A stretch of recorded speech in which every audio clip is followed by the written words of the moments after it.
Under the white, endless skies, In the quiet, red soil village of Heike, there lived a girl named Tonia. She was as beautiful as the morning dew, and different from every other girl in Heike, as she had a mind of her own. She was curious about everything, and soon her heart led her to Richard, a young teacher from the next village who rode in every week on a bicycle to teach them. They usually met under the mango tree after school. He treated her like her thoughts mattered, not like she was just another girl meant for firewood and childbirth. They whispered about love, about a life beyond the village dust. One Harmattan afternoon, Tonia came back from the stream and noticed everyone was smiling at her. Too many smiles everywhere and whispers. Tonia went to her mother and asked her what was going on.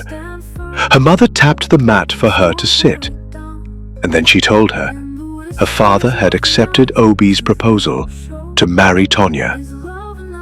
Obi was the richest merchant in the village, but with a limp, a scowl, and 6 daughters from a dead wife. Tonia felt the earth spin under her. She cried and told her mother she already loved someone. She loved Richard. But her mother snapped, saying, "Do you want your father to curse you?" Tonia didn't fight back, not then. But that night, under the mango tree, she told Richard everything. He was shocked, but Tonia had a plan. She asked that they run away. Without hesitation, Richard said yes. He couldn't imagine his life without Tonia. At dawn, with nothing but her school bag and her dreams, Tonia met Richard at the motor park. They bought 2 bus tickets and left the village behind. In the city, everything seemed perfect. They found a small room in a crowded street and began their life. Tonia got an odd job as a cleaner, while Richard got a teaching job in a prominent school. They shared everything: laughter, hunger, cold, and kisses. For a while, love was enough.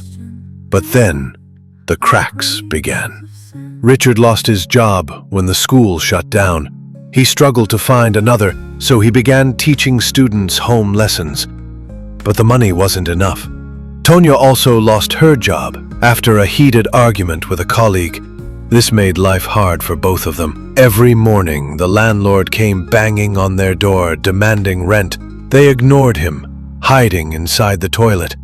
Yet they didn't fold. Amid the hardship, Tonia found out she was pregnant. When she told Richard, he didn't smile.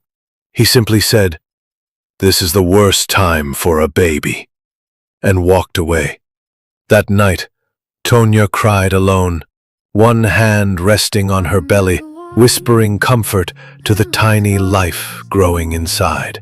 She fought through the pregnancy with every odd job she could find, and somehow she survived. Labor came long and cruel for 3 straight days, but at last she gave birth to twins, a boy and a girl. Richard was shocked, unable to believe the sudden doubling of mouths to feed. Richard nagged constantly on the baby's upkeep, and whenever Tonia asked him for money, he would keep malice with her for days. One day, clutching the baby boy, Richard suggested selling one of the twins for money. Tonia was shocked. She screamed that no child of hers would be given away for money. Not now, not ever. She fought Richard fiercely. He avoided her and stayed away from home. But the worst was yet to come. One morning, Tonia woke to find just one baby next to her. Her son was gone. Tonia ran barefoot through dusty streets, her hair wild, screaming his name, "John!" But he was nowhere to be found. 2 days later, Richard came back with a thick envelope in hand. Tonia looked at him and said quietly, "You sold him." He answered, "I did it for us." She sobbed and cursed him.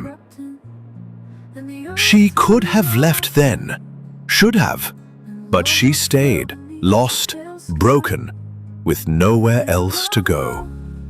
Richard apologized and promised to change. For a time, he kept his word. They sang lullabies to little Joanna. They shared everything and dared to smile again. But the hunger returned. Richard nagged more, while Tonia worked harder. But the struggle never ended.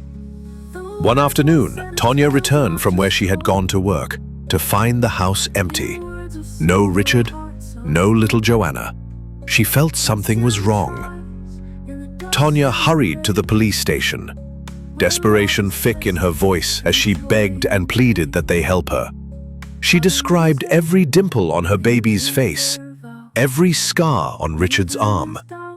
They searched through streets, alleys, and corners, but there was nothing. And this time, Richard didn't come home. "Did he sell my Joanna?" Tonia whispered to the empty room. She sobbed out in regrets. Weeks passed. Then came the call. A woman was found living on the outskirts of Aire with 2 babies who matched the pictures Tonia had given the police. The woman was wealthy but barren. She claimed her husband had brought her the twins and said they were hers, as the mother was dead. Tonia's heart broke as she saw her children. The woman cried, pleading innocence, but Tonia knew Richard had sold both her babies. A few days later, Richard was arrested. He blamed the devil for his deeds, but it was too late. Tonia returned to her parents' house, children in her arms, pride shattered like broken pottery. Her father looked away, silent. Her mother held the babies close, whispering prayers into their ears. But Tonia was not welcome to stay. Her mother sent her to live with her auntie. Tonia stayed with her auntie. She worked hard to care for her little ones. Eventually, she opened a small stall beside the village market, frying akara in the morning and evening. She struggled, persevered, and she succeeded. Tonia became one of the wealthiest women in Haikai town. Not by luck, but by courage and determination. She refused to let her mistakes define her future.